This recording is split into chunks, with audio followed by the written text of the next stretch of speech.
Now, why some psychiatrists and researchers are giving psychedelic drugs a second look as a possible way of treating depression and some mental illnesses. The idea had been shunned for years, but now some say a time for larger trials with the drugs is due. Miles O'Brien has the story for our weekly segment on the leading edge of science.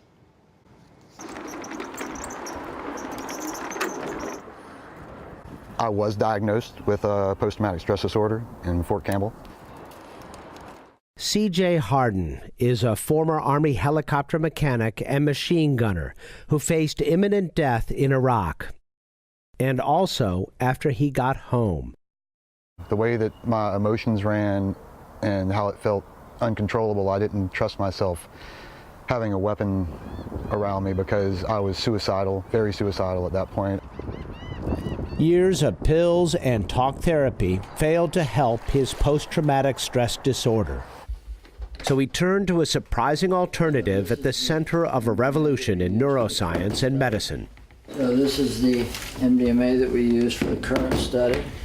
Harden took MDMA, more commonly known as ecstasy, under the watchful eyes of therapists Michael and Annie Mithoefer, a husband and wife team based in Charleston, South Carolina. This is where we do the MDMA sessions. We don't know how this works, but we have ideas about it. In one study of 19 subjects, more than 80% reported significant improvement after carefully guided sessions like this. Which I knew was the PTSD. I was never feeling comfortable at home. I was still lucid, but it just felt like I had opened up a new avenue of thinking.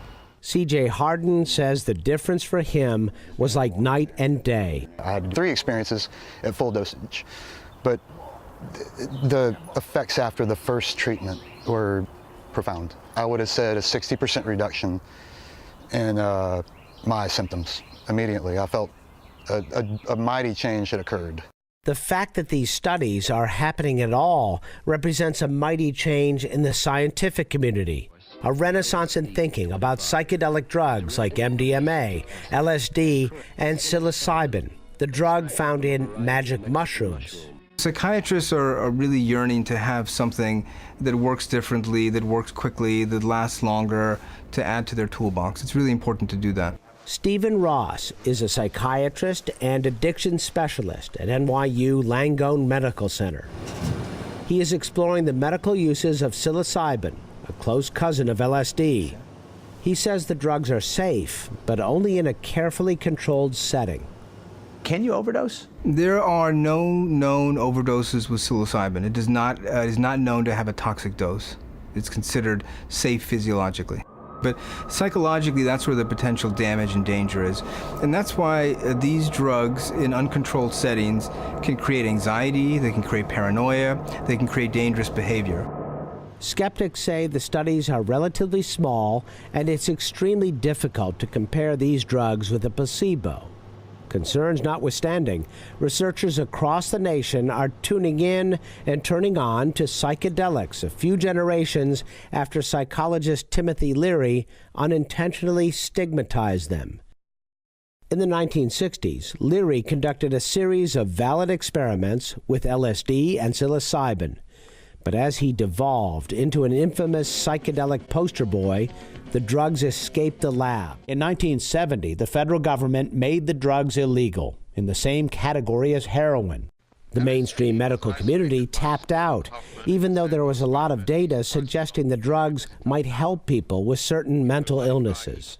I was fascinated that how could this have been such a big part of psychiatry and that I never heard about it, completely buried in my training. And that just made me really curious to look further into it. Much remains a mystery, but advanced neuroimaging has provided some new clues. Psilocybin seems to quiet brain areas known as the default mode network, essentially our autopilot mode. And this might help break the chains of addiction or lift the fog of depression. So it's plausible that sort of deactivating that network can take someone away from a stuck pathologic rhythm into something else.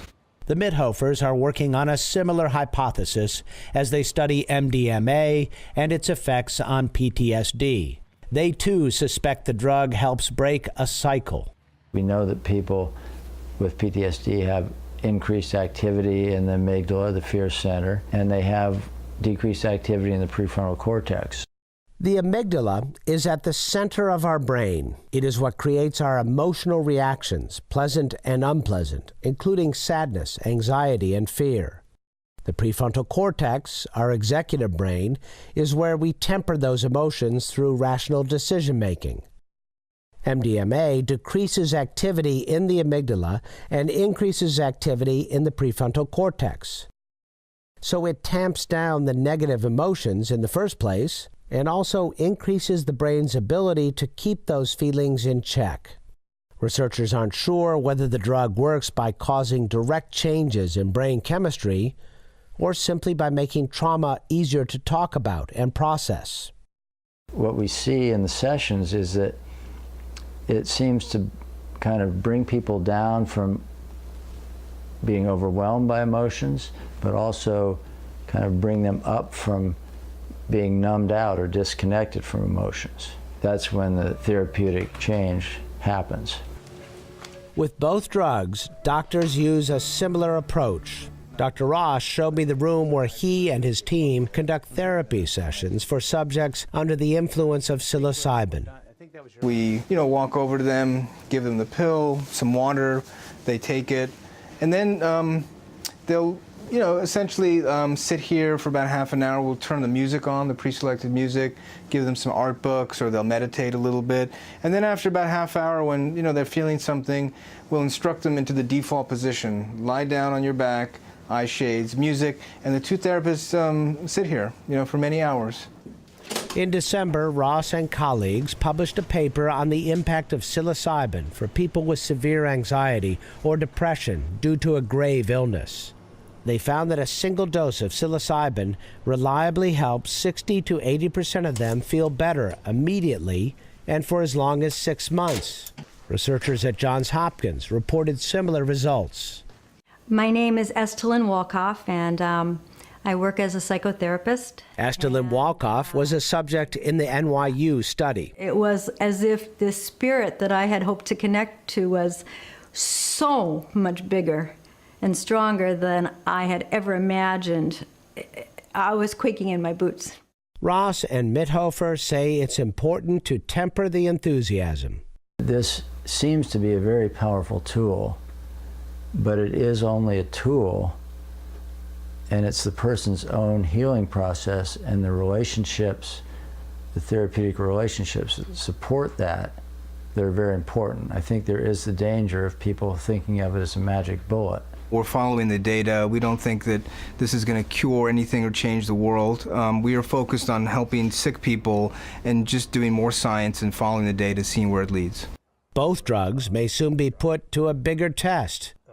Researchers are asking the government to approve some major trials with hundreds of subjects sometime this year.